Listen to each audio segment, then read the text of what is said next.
Pastelde tegemiseks on meil vaja siis töövahendeid, mida on siin laua peal näha, nahka, lõiget, mis on siis juba valmis tehtud. Nagu te näete, siis see lõige on väga lihtne ja mõlemale jalale tehakse pasteld siis ühe sama lõike järgi. Siis naaskli abil märgitakse aga ära siis tärgete kohad. Ja mida veel on ära märgitud, siin musta naha peal küll võib-olla väga hästi näha ei ole, on ka siin all siis kanna tegemiseks vajalikud märgid. Konkreetselt sellele pastlale me teeme siis 1 sentimeetri laiused tärked. Ja ma olen märgitud kohtadesse, panen siis selle peitli ja niimoodi lihtsalt vajutan. Kui peitel on korralikult terav, siis see väike rõks käib, ta ilusti lõikab läbi. Teeme nüüd ka valmis siis need kanna õmblemiseks vajaminevad augud. Ja see auk peab olema nüüd piisavalt suur, et me saaksime pärast siit nõelaga läbi käia. Mina alustan tavaliselt pastla õmblemist, kanna õmblemisest. Kui on tegemist natuke paksema nahaga, siis on hea seda märjaks teha. Ma panen ta hetkeks siia ligunema ja eriti oluline on praegu, et see kanna osa oleks rohkem vees. Vesi ei tohi olla kuum, niisugune kas käesoe või isegi külm. Õmblemine teostatakse siis naha pahemal poolel. Nii ma natukene mõõdan ka, et need nöörid võiksid jääda enam-vähem ühepikkused. Ja näpitsad ongi vaja ainult selles etapis, et oleks lihtsam nõele läbi tõmmata, et see jõuõlg on suurem ja see asi on natukene lihtsam kui näppudega seda nõelasid läbi tõmmata. Krookimiseks vajaminev niit on nüüd sisse aetud. Miks oli oluline siis seda tagantpoolt teha? Sellepärast, et kui me nüüd seal ära kroogime, siis see sõlm jääb pastla sisse. Üks väike selline nipp on tegelikult ka, mida võib kasutada, on see, et suruda, kuna ta on märg, siis natukene teda suruda kokku, et ta nagu alluks paremini. Nii, ja nüüd on mul natukene lihtsam, ta ei suru ennast.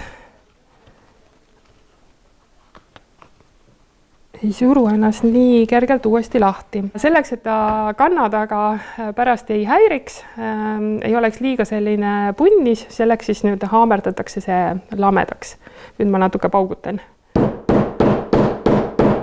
Nina õmblemiseks murtakse see pastel keskelt pooleks ja nüüd tuleb lüüa läbi 2 naha nüüd augud.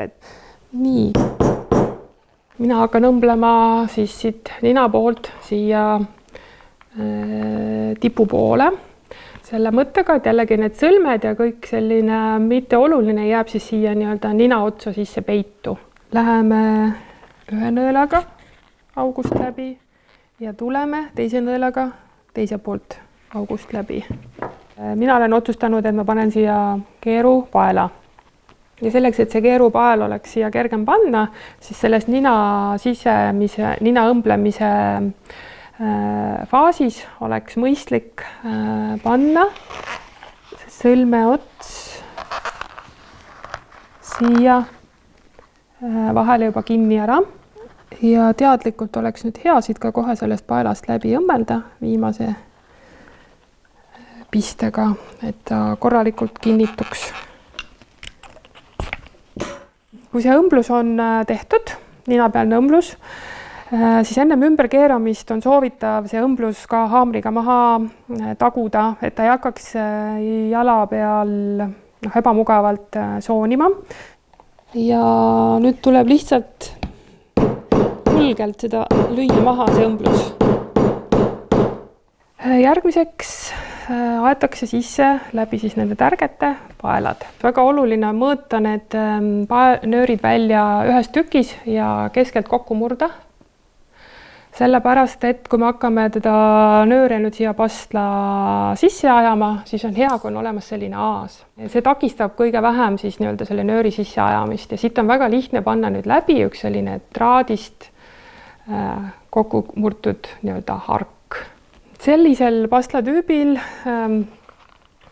tuleb hakata nööri sisse ajama siit ühest otsast.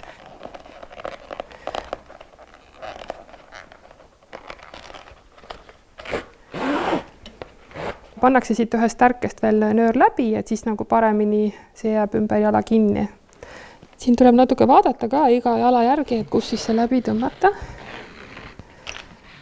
Ja põhimõtteliselt siis need pastlad siit siis niimoodi ümber jala kinni lähevad, et siis ta tõmbab, selle kinnituse mõte ongi see, et ta tõmbab ka siit siis ilusti pastla vastu jalga. Ja mis meil on siis veel tegemata, on 2 asja. Üks on see, et on vaja see nöör siia kinni saada ja lõpetuseks neid siis ka vahatatakse. Selle nööri õmblemine on päris keeruline.